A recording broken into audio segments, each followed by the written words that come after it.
తెలంగాణ విద్యుత్ artisan JAC ఆధ్వర్యంలో హన్మకొండలోని SC కార్యాలయం ఎదుట ప్లకార్డులు పట్టుకొని ధర్నా నిర్వహించారు. ఈ ధర్నా కార్యక్రమంలో ఐఎన్టీయూసీ 327 యూనియన్ శ్రీధర్, రాష్ట్ర జేఏసీ చైర్మన్ సతీష్ రెడ్డి, జిల్లా జేఏసీ చైర్మన్ రాంబాబు మాట్లాడుతూ రాష్ట్రంలో నిరంతర విద్యుత్ సరఫరా అందుతుందంటే కింది స్థాయిలో పనిచేసే ఆర్టిజన్ కార్మికులు, అన్మాన్డ్ కార్మికుల శ్రమ ఎంతోగానో ఉందన్నారు. కార్మికులు ప్రాణాలు అర్పిస్తున్నారన్నారు.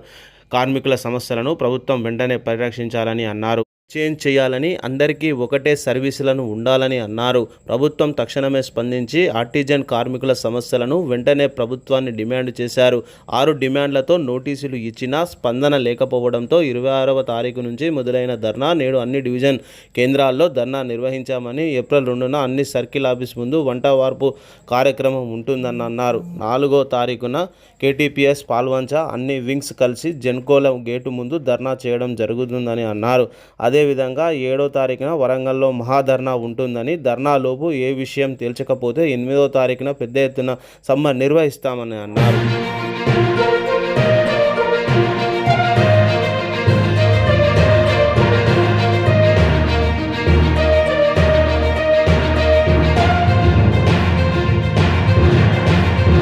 ఈరోజు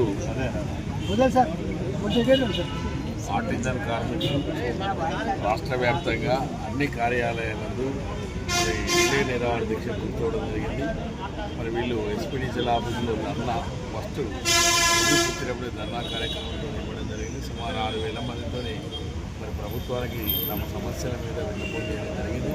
మరి సుమారు నెల రోజులు కావస్తున్నా కానీ ఇలా ప్రభుత్వం వీళ్ళ సమస్యలను పట్టించుకునే పరిస్థితి లేదు. యాజమాన్యాలు కూడా మరి ప్రభుత్వ దృష్టికి తీసుకెళ్లాల్సినటువంటి బాధ్యత ఉండే. మరి యాజమాన్యాలు కూడా నిర్లక్ష్యంగా వైఖరిని అవలంబిస్తున్నాయి. మరి తప్పకుండా వీళ్ళ న్యాయమైనటువంటి కోరికలను కనుక తీర్చకపోతే మరి విద్యుత్ సంస్థలో సమ్మె తప్పదు. మరి సమ్మె వల్ల మరి అంతా సమ్మర్ సీజను మరి గౌరవ మంత్రివర్యులు బట్టి విక్రమార్క గారికి, ఎందుకంటే ఇలా పెద్ద ఎత్తున ఐఎన్టీసీ సభ్యులు కూడా ఉన్నారు. మరి ఇలా ప్రభుత్వం, కాంగ్రెస్ ప్రభుత్వం అధికారంలో ఉంది కాబట్టి మన సభ్యులు కూడా రోడ్డెక్కే పరిస్థితి కరెక్ట్ కాదు. మరి దయచేసి మరి బట్టి విక్రమార్క గారికి ఈ చాలా సందర్భాలలో ఆర్టిజన్ విషయాల మీద గౌరవనీయులు డాక్టర్ సంజయ్ రెడ్డి గారు తీసుకెళ్ళి 2-3 సార్లు మాట్లాడడం కూడా జరిగింది. ఆయన తొందరలోనే పరిష్కారం చేస్తా అని చెప్పడం జరిగింది. కానీ ఇప్పటికీ సుమారు సంవత్సరం గడుస్తున్నా కానీ వీళ్ళ సమస్యలు పరిష్కారం చేయకపోవడం అయితే ఇది కరెక్ట్ పద్ధతి కాదు. ఇప్పటికైనా ముఖ్యమంత్రి గారు కానీ మరి బట్టి విక్రమార్క గారు తప్పకుండా కార్మికులు, కింది స్థాయిలో పనిచేసే కార్మికులు, ఈరోజు రాష్ట్రంలో నిరంతర విద్యుత్ సరఫరా జరుగుతుందంటే ఈ ఆర్టిజన్ కార్మికుల యొక్క శ్రమ, అన్మైన్డ్ కార్మికుల యొక్క శ్రమ ఎంతో ఉంది. మరి తప్పకుండా మరి ఇలాంటి కింది స్థాయిలో పనిచేసి, కష్టపడి పనిచేసి చాలామంది యాక్సిడెంట్ల ప్రాణాలు కూడా అర్పిస్తున్నారు ఈ సంస్థకు. మరి ఇలాంటి కార్మికుల పట్ల తప్పకుండా తగినటువంటి ఇంట్రెస్ట్ చూపెట్టి తక్షణమే వీళ్ళ సమస్యలను పరిష్కరించాలి. వీళ్ళ మేజర్ డిమాండ్ ఏంటంటే మరి గ్రేడ్ చేంజ్ కావాలి కంపల్సరీ. 5 ఇయర్స్ వాళ్ళే ప్రభుత్వమే అందులో నియమ నిబంధనలు పొందపరచడం జరిగింది. 5 ఇయర్స్ కాగానే అన్ని కేడర్లలో గ్రేడ్ చేంజ్, అదేవిధంగా ఒకే సంస్థలో ఒకే సర్వీస్ రూల్స్ ఉండాలా. ఇలా దేశవ్యాప్తంగా ఎక్కడైనా కానీ ఒక సంస్థలో ఒకటే సర్వీస్ రూల్స్ ఉంటాయి తప్ప డిఫరెంట్ సర్వీస్ రూల్స్ అనేది ఉండవు. మరి బ్రిటిష్ కాలం నాటి స్టాండింగ్ ఆర్డర్స్ తీసుకురావడం ఎలక్ట్రిసిటీ సెక్టర్లో కరెక్ట్ కాదు. ఆల్రెడీ ఇక్కడ గవర్నమెంట్ అప్రూవల్ చేసినటువంటి సర్వీస్ రూల్స్ ఉన్నాయి కాబట్టి ఇది చట్ట విరుద్ధం అని చెప్పినా కానీ ఇప్పటివరకు కూడా యాజమాన్యాలు ప్రభుత్వం పట్టించుకోవడం లేదు. మరి ఇకనైనా తక్షణమే ప్రభుత్వం స్పందించి మరి కింది స్థాయి కార్మికుల యొక్క న్యాయమైనటువంటి డిమాండ్లను పరిష్కరించాలి. అదేవిధంగా అన్మైన్డ్ కార్మికులను రెగ్యులరైజ్ చేయాలి. మరి అదేవిధంగా స్పాట్ బిల్లింగ్ కార్మికులు కానీ ఏదైతే పీస్ రేట్తో పనిచేస్తున్నారో అందరికీ కూడా మినిమం వేజ్ ఇచ్చి వాళ్ళ యొక్క కుటుంబం మరి గడిచే విధంగా మినిమం వేజెస్ ఇస్తే వాళ్ళు కూడా సంతోషంగా ఉంటారు. ఎలక్ట్రిసిటీ సెక్టర్లో మరి ఈ ఎలక్ట్రిసిటీ సెక్టర్లో దాదాపు సగం జీవితం తక్కువ వేతనాలతో వాళ్ళు ఈ సంస్థకు ఎంతో అంకితమైనటువంటి సేవ చేశారు. మరి అలాంటి సేవను గుర్తించాల్సినటువంటి బాధ్యత ప్రభుత్వం మీద ఉంది. ఇలా పేద ప్రజలకు మేము అండగా ఉంటామని చెప్తున్నటువంటి కాంగ్రెస్ ప్రభుత్వం మరి ఇలా విద్యుత్ సంస్థలో కింది స్థాయిలో పేద ప్రజలు వీళ్ళంతా ఎస్సీ, ఎస్టీ, నిమ్న జాతుల వాళ్ళే ఎక్కువ ఈ సంస్థ లోపల మరి ఆపరేటర్లు కానీ, ఎన్మ్యాన్లు కానీ, స్మార్ట్ బిల్లర్స్గా కానీ, మరి ఎస్పీఎం వర్కర్సే కానీ, బిల్ కలెక్టర్సే కానీ చేస్తున్నారు.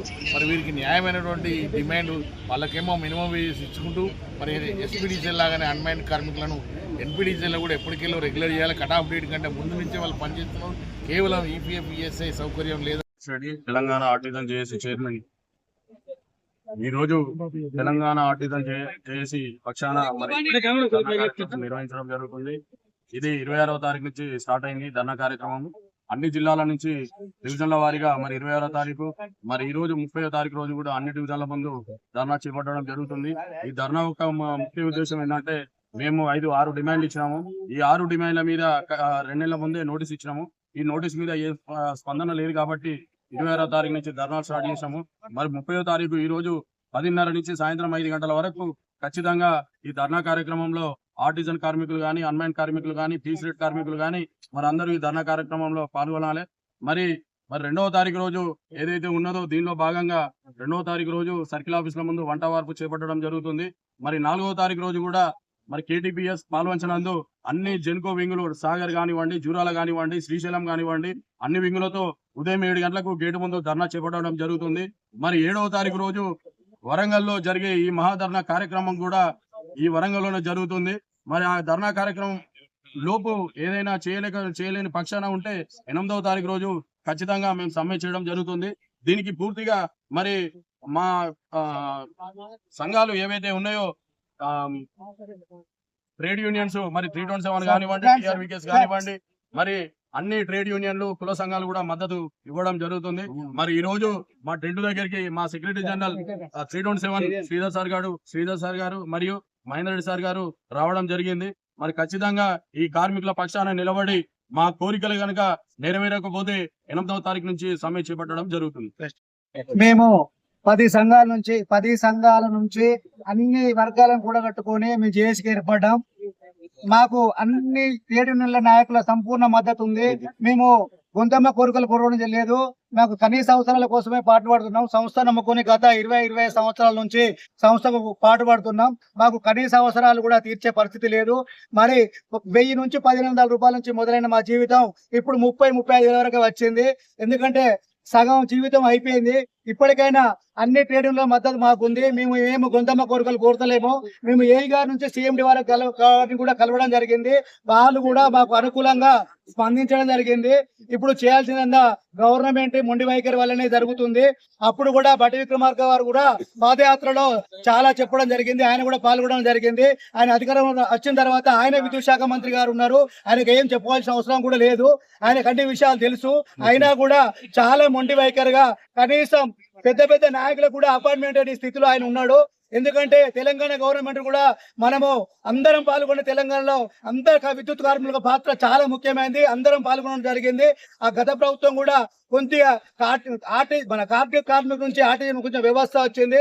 కొన్ని దుష్టశక్తుల వల్ల మనం ఆర్టీజీలో నామకరణం వల్ల అది ఏమంటే బ్రిటిష్ కాలం నాటి రూల్స్ అని మన నెత్తి మీద రుద్దడం జరిగింది. దాని వల్ల ఎలాంటి బెనిఫిట్స్ లేవు. విద్యుత్ కార్మికులు అంటే కళాకారులు కాదు. దయచేసి వాళ్ళు కూడా అందరు చదువుకునే వ్యక్తులు ఉన్నారు. అందరినీ గుర్తించి మా న్యాయమైన కోరికలు మేము తెలియజేయడం జరుగుతుంది. మాకు అన్ని సంఘాల సంపూర్ణ మద్దతు మాకున్నది. మేము వెనకడిగా విషయ ప్రసక్తే లేదు. ఇప్పుడు రేపు జరగబోయే 2వ తారీఖు వంట వార్పు కోరుకున్న తర్వాత మళ్ళీ 7వ తారీఖు కార్యక్రమం ఉంటది. దాని రాని ఎడల మేము అందరము బయటకు వస్తాం. మాతోడు కూడా ట్రేడ్ యూనియన్ నాయకులు కూడా మాకు అందరిని వేడుకోవడం జరిగింది. వాళ్ళు కూడా అన్ని ఓఎన్ఎం స్టాఫ్లను కూడా మాతోటి బయటకు తీసుకురావడానికి కూడా వాళ్ళు కూడా సిద్ధంగా ఉన్నారు. సార్ మేము చేస్తున్నాం. అన్ని ట్రేడ్ యూనియన్ నాయకులు చేతులకి నమస్కరిస్తున్నా. మాకు సంపూర్ణ మద్దతు మా సక్సెస్ అయ్యేంత వరకు మా వెంట ఉంటారని ఆశిస్తున్నాం.